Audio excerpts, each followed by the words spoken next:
मागचा मानव यामध्ये सुधारणा झालीच ना, हो की नाही? झाली ना सुधारणा. मग आज आमची सुधारणा झालीच पाहिजे. आमचा हे निर्णय आम्हाला पाहिजेच, आजच पाहिजे. कारण की आम्ही काय करायचं, महागाई झाली आहे. आम्हाला साध्या कॉलेजला टाकायचं म्हणलं 90% वारी पडली तरी आमच्या मुलाला फीस कशाने भरायची, कुठून भरायची? 6,000मध्ये काय होणार आहे आमचं? बरोबर आहे. ब्रँडेड वस्तू असं वाटतात, ब्रँडेड खायला असं वाटतंय, ब्रँडेड वस्तू वापरायला असं वाटतंय. आम्ही फाटके घालू, चटणी भाकर खाऊ. मग आम्हाला आमच्या शिक्षणासाठी आम्हाला आमची मागणी आम्हाला पूर्ण करायला हवी. आम्ही शिक्षणासाठी पाहिजे. आम्ही मागत नाहीत आम्हाला कपडे चांगले असावेत, आम्हाला ब्रँडेड अशी खायला वस्तू असावी, वापरायला नाही. पण आमचं शिक्षण आमच्या मुलाचं स्वप्न नाही, आमच्या मुलीचं स्वप्न नाही. आम्ही कशानं भरायचं? 6,000 मध्ये कुठून भरायची फी? आज लेकरायला मुलांना आमच्या ह्याला इंजिनिअरिंग करायची म्हटलं तर फीस तुम्हाला बी माहित आहे, एवढ्या अधिकाऱ्यांना माहित आहे की फीस किती लागते. मी इथं 6,000 रुपयामध्ये काम करते, लेकरं शिकवायला आणि कुठून भरायची फीस? आम्हाला आमची मागणी पूर्ण झालीच पाहिजे. ही औलाद म्हणती तिथं कृषी लिहून आणा. आणि मग कार्यकारी परिषदेमध्ये इथं एक ठराव पास झालता. ते ठराव म्हणजे कसा होता, इथं काकडे म्हणून कामाला होते, माहितीये का तुम्हाला? रजिस्टर होते का? पीएचडी ची लेक्चररची एक जागा होती, त्याला पीएचडी कंपल्सरी होती. काकडे त्याचा पोरगा फक्त बीएससी झालेला होता, तरी त्याला पात्र करून परीक्षेला बसविलं. परीक्षेला बसविल्यावर जरा ते ढ होता, त्याचा आला 11वा नंबर. कितवा? 11वा. प्रकल्पग्रस्ताची 2009 ला इथं भरती झालती. मुलाखतीला एकाच किती बोलील ते? 3. त्या पीएचडी ला बी कायदा काय लागू होता, एकाच 3 बोलवायचे. परंतु याचं पोरग 11व्या नंबरला आलं, म्हणून कार्यकारी परिषदेमध्ये ठराव पास केला की म्हणले एकाच 11 बोलवावं लागतात. आणि एकाच 11 बोलवले, वरचे 10 सगळे सोडून दिले पीएचडी धारक, आणि हे ढकल पास तिथं भरती केला.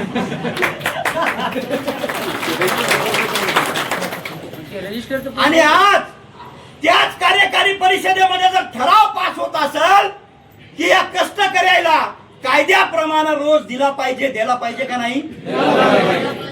त्याला म्हणतात की कृषी लिहून आण. कुठून आणायचं? देवाकडून आणायचं का? आणि दुसरी गोष्ट, इथले कुलगुरू जे सख्खे नरेंद्र मोदीचे भाऊ आहेत,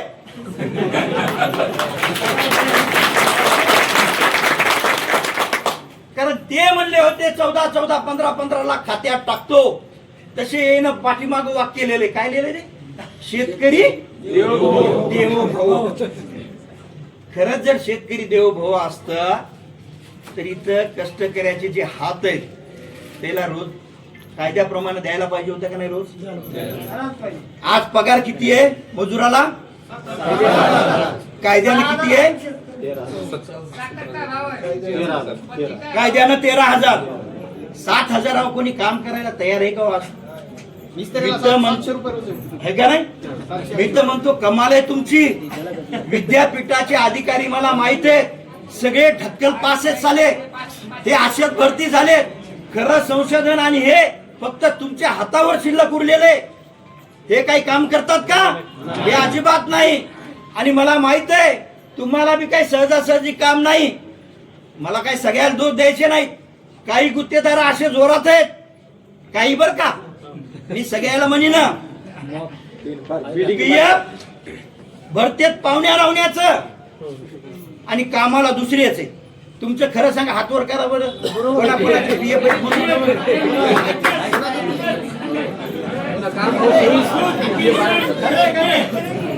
आणि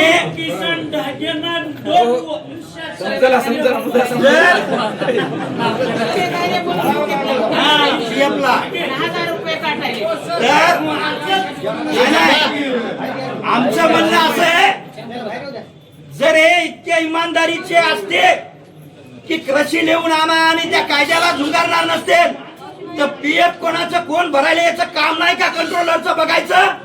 काम आहे का नाही? आणि कंट्रोलर याच्या डोळ्यामध्ये माती पडली होती का? जेव्हा इंद्रधनुष्य बिल्डिंग 5 कोटी ते 56 कोटीला जाती तेव्हा त्याला काही त्रास होणार नव्हता का?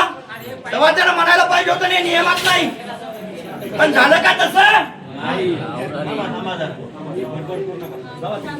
आणि दुसरी गोष्ट, इथं आलेले जेवढे बी कुलगुरू होते त्याला चांगल्या चांगल्याच गाड्या होत्या का नव्हत्या? यायचे दौरे इतके भारी होते की यायला कोणची घ्यावं लागली?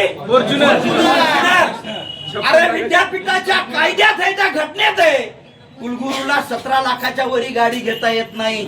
17 लाखाची गाडी या महाशयानं मोदीच्या सख्या भावानं किती लाखाची गाडी घेतली? 56 ना? परभणीतल्या कोण्याच नेत्याजवळ गाडी नाही ती फॉर्च्युनर. म्हणजे 17 लाखापर्यंत बजेट असलेली गाडी घ्यायला याला फिरायला ती 56 लाखापर्यंत हे नेऊ शकतात. परंतु गोरगरिबाला कायद्याप्रमाणे जर त्याचा रोजगार, त्याच्या कष्टाची भाकर द्यायची तर ह्या अवलादी नाही म्हणतात. मला असं वाटतंय आज इथून निर्णय घेतल्याशिवाय कोणीही घरी जायचं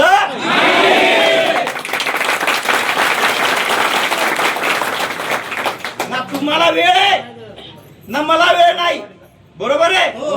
आणि कार्यकारी परिषदेमध्ये 6 महिन्याखाली जर ठराव झालेला असेल तर तो अंमलबजावणी करायला इतका वेळ का? बरोबर का नाही?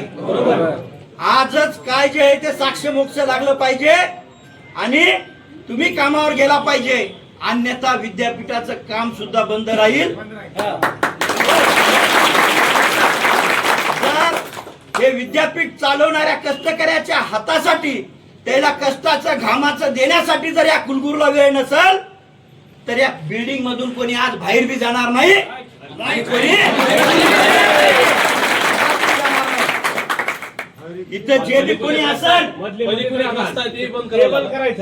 त्यांना आमचा प्रश्न मधामध्ये कळवा आणि लवकरात लवकर हा प्रश्न कसा सुटल हा प्रश्न फक्त कुलगुरूच्या एका सहीनं सुटतंय का नाही?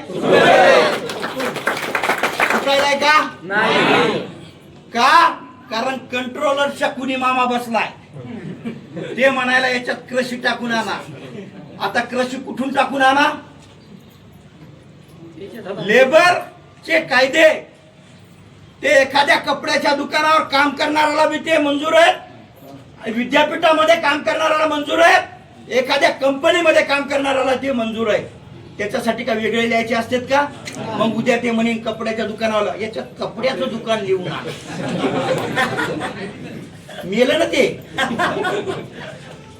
त्याच्यामुळं काही हो, परंतु इथून आज निर्णय घेतल्याशिवाय उठायचं नाही. विद्यापीठाच्या इथं जे बी कोणी आहेत त्याला आमची विनंती आहे, लोक उपाशी तापाशी तिकडून चलत आलेले, चलत आले ना तुम्ही, बरोबर आहे? आणि हे चलत आलेत, हे उपाशी आहेत, काम करून आलेत, पुन्हा लवकरात लवकर प्रश्न मार्गी लावा आणि यांना हसत हसत पुन्हा कामावर पाठवा. दुसरी गोष्ट एक अशी आहे, म्हणजे ते आल्यावर आपण हे करू, ते तुम्ही परवानगी दिली तर ते मुद्दा मी मांडतो. तो मुद्दा असा आहे की काही गुत्तेदार लय शहाणे आहेत, मोदीचेच भाऊ आहेत, कामाला एक जण आहे आणि पीएफ दुसऱ्याच्या नावानं भरायले, त्याची सुद्धा चौकशी लागली पाहिजे. आणि हा विषय आपण इथं तर बोलूच, परंतु हा विषय मी सेपरेट संभाजीनगरच्या हायकोर्टामध्ये नेणार आहे. फक्त तुम्ही कोण्या गुत्तेदारा सोबत कोण्या ऑफिस मध्ये किती महिने किती वर्ष काम केलंय त्याचे आम्हाला फक्त त्या ऑफिस मधून पुरावे आणून द्या. तुमचे पीएफच्या अकाउंटवर त्याने किती पैसे जमा केले का नाही केले त्याचं शहानिशा करून त्याचं पुरं जे लेखाजोखा आहे आजपर्यंत त्याने केली असेल, काय आईश करायची कोणी, परंतु कष्टकऱ्याचे पैसे जर कोणी बुडवत असेल तर त्याच्या मधामध्ये स्वाभिमानी शेतकरी संघटना उभी आहे, हे बी तुम्हाला. आणि आज जरी स्वाभिमानी शेतकरी संघटना शेतकऱ्यासाठी भांडत असेल तर विद्यापीठामध्ये मी तुम्हाला विनंती करतो की स्वाभिमानी मजूर संघटना आज नव्यानं स्थापन करा लढायला आपण तयार राहू एवढा मी तुम्हाला इथं शब्द देतो. आणि इथं कोण आहेत एक 15-20 मिनिटांचा तुम्हाला वेळ देतो. 15 मिनिटांमध्ये तिकडून आम्हाला निरोप आला पाहिजे आणि इथं समोर आमच्या समोर इथं चर्चा सुरू झाली पाहिजे. जी बी चर्चा होईल काय महोदयाच्या समोरासमोर होईल. या कष्टकऱ्याचे करपलेले चेहरे बघून या औलादीला जरा तरी जाग आला पाहिजे. म्हणून जी चर्चा होईल ती इथल्या इथं होईल. बंद दारामाग चर्चा होणार नाही एवढं तुम्हाला या प्रसंगी सांगतो. आणि 15 मिनिटाचा टाइम देऊ त्याच्यानंतर पुन्हा ठरवू आपल्याला पुढची भूमिका काय घ्यायची. म्हणून